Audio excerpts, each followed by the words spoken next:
I got a new ring light. Can you tell? Probably not. My earliest memories of experiencing the internet were sat in my kitchen at the family's, you know, big old PC. I used to have these little disc games that I used to play, and one of them was a Rainbow Fish one, and another one, I can't remember what it was, but if I find it, here's a photo of it. Those were like my absolute childhood. I remember playing them so very fondly, and when I was a young child, I did end up having unrestricted internet access because it was still in its early days, well, early-ish days, so like my mum and dad didn't know how to put, you know, child safety measures in place, and to be honest, I'm glad they didn't because I wouldn't be as funny as I am today. Oh, brother, this guy stinks! But also, it was a blessing and a curse, you know, I did experience a lot of trauma at the ripe age of like 7 or 8. But I feel like everyone in the early 2000s, or, you know, people that are my age, Gen Z children, had a very similar experience with computers in their home. And I feel like a lot of newer generation children will not experience that anymore because they just have laptops and like mobile phones that do the same thing. The children of today will never understand the horror where you get an alert that tells you you've got a virus and you have to go to your mum and dad who don't have a clue how to use the computer to tell them that you have a virus. And then you have to get your big sister or your big bro in to sort it out. And I tell you what, that was the one thing I was scared of doing on the internet. That was downloading a virus. And of course, I didn't know what viruses were. Even though I've researched this video, I still don't really know what viruses are. I just knew that they were bad. And bad equals no computer, and no computer equaled a very bored young doll face. But little did I know, there was actually so many computer viruses that I could have downloaded at any moment. And to be honest, I don't think I ever downloaded a virus on my computer. Definitely done it on laptops because I'm not being funny. The amount of laptops that I've had that were ridiculously slow. I never did it on the family PC. I did, however, use that family PC to watch like videos that I definitely shouldn't have been watching. Nothing. Whoa, that sounds like I was doing. No, I just mean like stuff on YouTube of like the annoying orange being like brutally murdered. But anyway, in today's video, I thought we could have a look at some of the horrors and just talk a little bit about computer viruses, what they are, and some of the most memorable ones to date. Perhaps this might be a little trip down memory lane for some of you. For some of this could be unlocking trauma you didn't even know you had. So yeah, without further ado, sit back, relax, and let's just get straight into the topic of this video. So right off the bat, I feel like I need to establish what a virus actually is. Again, I just want to make clear that I am not a tech wizard. I am not familiar with computer jargon in the slightest, so I did my best, okay, cut me some slack, I'm just a girl. But anyway, computer viruses are malicious software programs, also known as malware, and these are designed to spread from one computer to another to interfere with the computer's normal operations.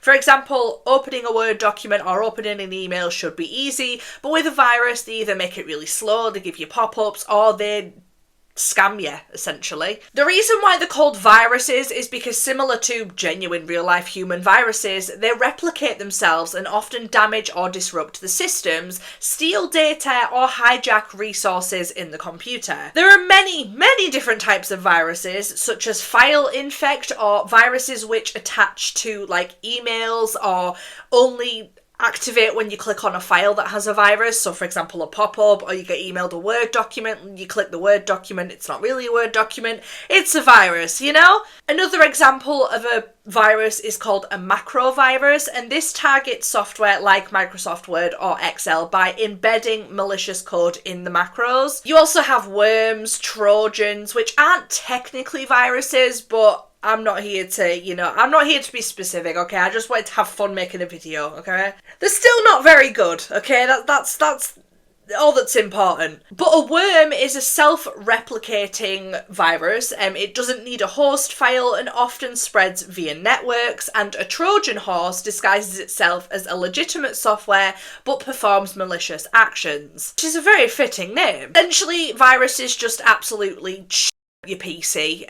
They ruin your computer and ruin the fun. Take away the fun from the experience. No one wants a virus. It can even delete certain files on your computer and just overall corrupt absolutely everything. As mentioned previously, but viruses can be spread through infected files such as email attachments, USB drives, websites, and just networks. That is like scratching the surface of what a virus is, okay? It's not going into detail because, again, I don't understand most of it. But anyway, let's take a look at some of the most well-known and terrifyingly horrendous viruses that I came across while researching this video. So the first virus I came across was the I love you virus. Now, of course, that sounds pretty sweet, but don't be fooled. Don't be fooled, it's not. It might as well be called the I hate you virus. The I love you virus is probably one of the most infamous viruses in history because of how much damage it actually did and how well it tricked people. Now, this virus originated from the Philippines in May of the year 2000, which is like 25 years ago. This was a worm-type virus that was sent to people as an email. So essentially, people would receive an email that had the subject, quote, I love you, and attached would be a love letter document that people would then open, and once they've opened that document, they're essentially now they've got the clap. Essentially, how this email would trick people is at the end of the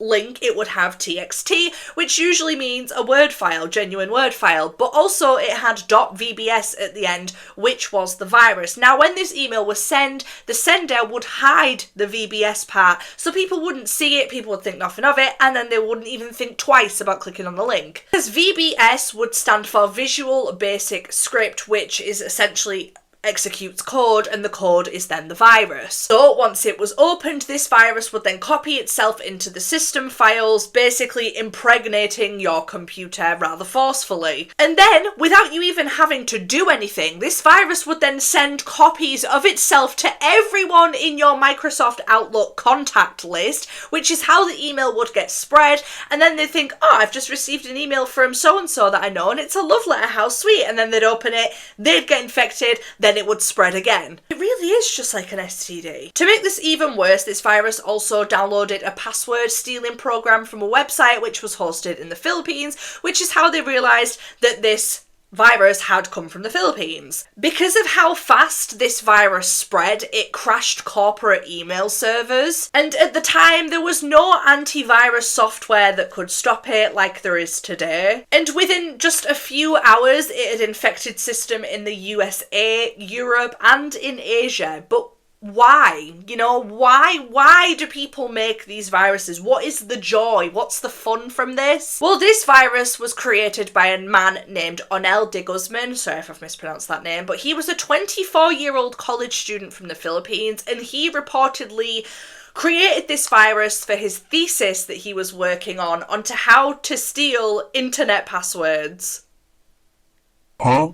And I mean, it worked. I hope he got an A on that paper. But at the time of this, because this was, again, 25 years ago, the Philippines actually had no cybercrime laws at the time, so no one was prosecuted for any of the damages, so he got away with it. But the Pentagon, the CIA, and the British Parliament had to shut down their email system, and major companies such as Ford, AT&T, and Microsoft were also affected by this virus, with some of these organisations losing critical data forever. It's just so funny to me how something as simple as a piece of code, well, it's not simple because I don't understand code, but I'm sure it's simple to someone out there. It's just so funny to me that something as simple as an email can corrupt major company. Like, you don't see this anymore. This could be put to some good use, but you just don't see it anymore. It's a shame. The next virus that we're going to have a look at is quite possibly one of my favourites because it's just so silly. This virus was created as a joke website back in the year 2002, meaning that this virus is the same age as me, guys. And this was called the youareanidiot.org, and essentially this would troll its visitors on the website. If you went on this website or clicked the link, a full screen display of a message would come up saying that you were an idiot with 3 smiley faces because, well, yeah, okay, you are. You are an idiot. You are an idiot. You are an idiot.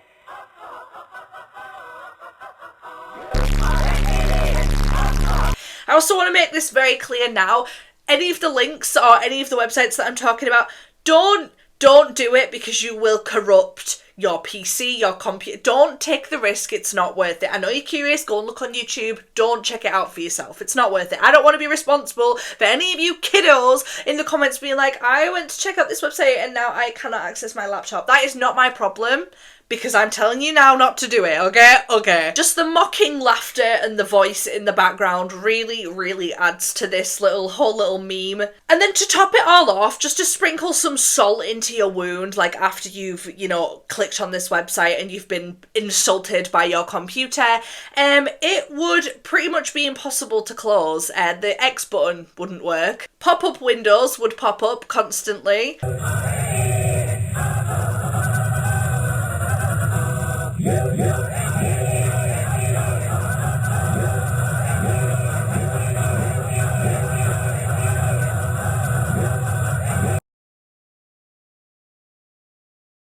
The website would use JavaScript to do this. It would also crash your browser and just basically infest your PC with the things you don't want it to be infested with, kind of like the clap. But even if you were successful in trying to close the tabs or the pop-ups or whatever, it would just simply reopen. It was not going anywhere. But according to some sources, the original website was genuinely just a troll, but the other version had actual malware inside of it, which would also install adware and spyware in the background of your computer, completely unbeknownst to you, which would then also log keystrokes. I didn't know what keystrokes was, so I had to Google this, but keystrokes basically record everything you type. So when you're typing in a password, it records it. Credit card numbers, recorded. Private messages, recorded. It would also make your computer become a part of a botnet. A botnet, short for robot network, is a network of computers that have been infected with malware and are controlled remotely by one hacker, often without the users knowing. But the original version of the "you are an idiot"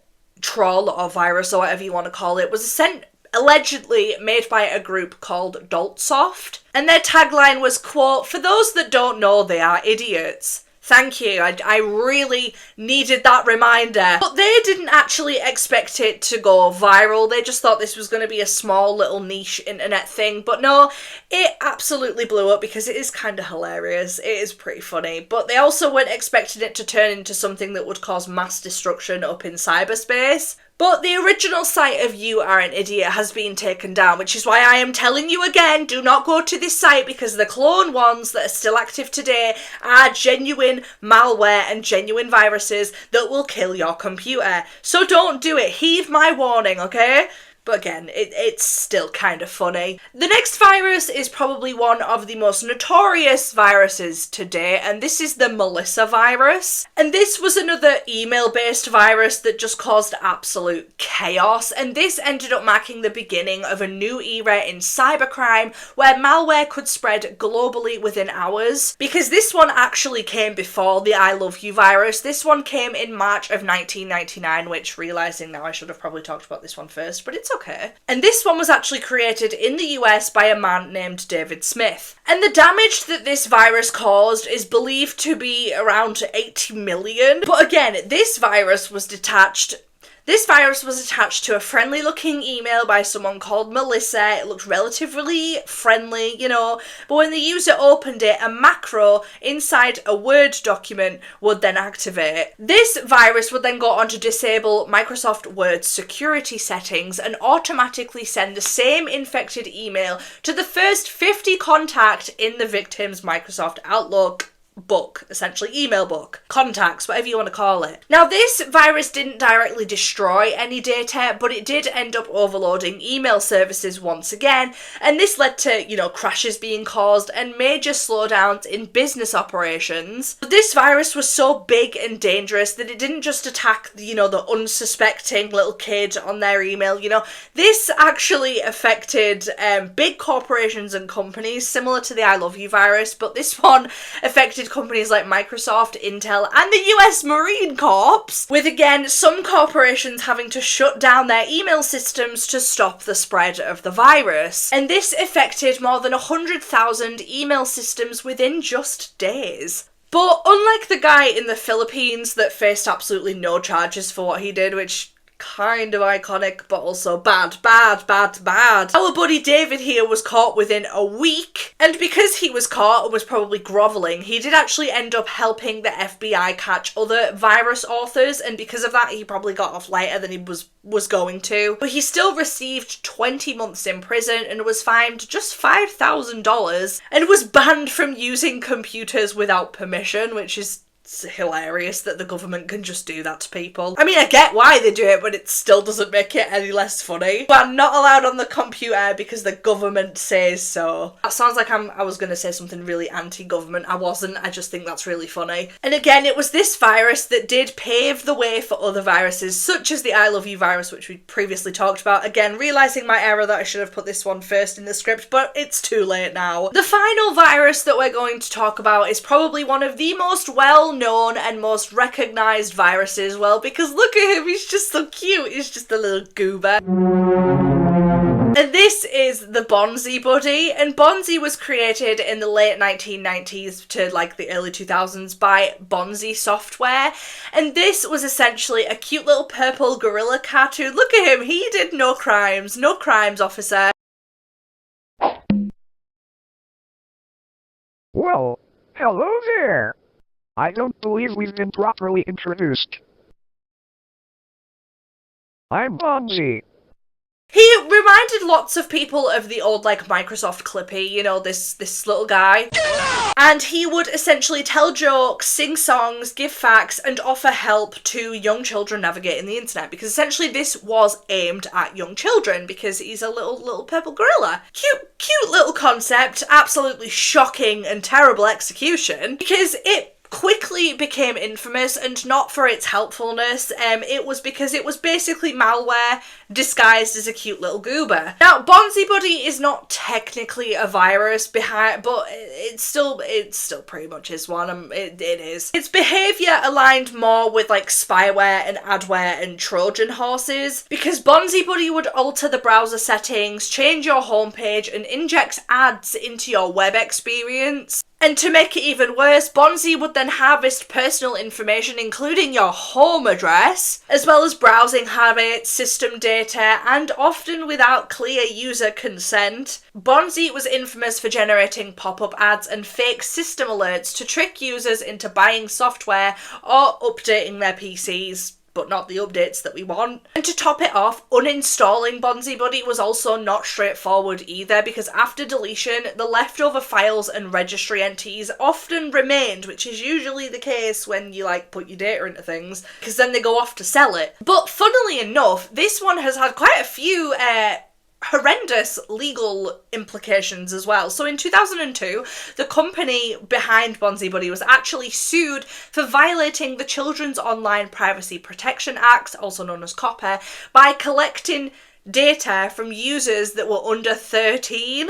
Then in 2003, Bonzi Software agreed to pay $75,000 in a settlement with the FTC after being accused of deceptive marketing practices, specifically for claiming that their software could block adverts when it actually was the one creating the adverts. And the reason that this one spread so quickly was because it wasn't technically a virus, and it wasn't, it wasn't a virus. You were encouraged to you're encouraged to download all viruses, but it didn't start out as a virus. It was just some cute little desktop pal that would become very annoying very quickly. But it wasn't. It was worse because it was adware and spyware. And kids and teens were the main audience of Bonzi Buddy, which just makes this that little bit worse. But by 2004, Bonzi Buddy was blacklisted by nearly every anti-spyware group, but the damage was already done. So don't go and download any Bonzi Buddies, because they will steal your data. Computer viruses are just more than malicious lines of code.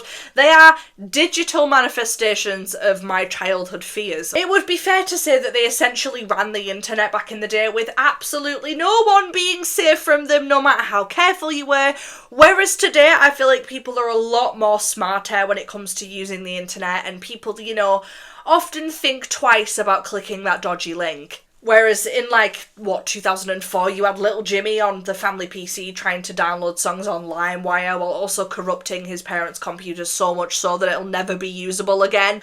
Oh, bring it back. The only thing that I think we should bring back is having family PCs in the computer and all of my childhood memories that I really want back. Man, I want to be a child again. But unfortunately, that is all the time I have for this video. I'm sorry this is a little bit of a short one. I am in a little bit of a rush. I have been working on lots of scripts lately, so a couple of them are just short sort of gap filler ones while I research my big ones, because I've got a couple of big ones coming up, guys, so stay tuned for that. They'll be much better than this one. But yeah, thank you so much for watching. If you enjoyed, or if you have any stories of your own, please let me know in the comments, as I read every single comment. And if you'd like to follow me on any other social media, such as Instagram, that's down below in the description in the link tree, because I post day-to-day updates of my life as well as video updates, so you get to be in the know before everyone else. And if you would consider subscribing, that would be greatly appreciated, but if not, that's also cool. I hope to see you again soon anyway. But until the next video, stay safe.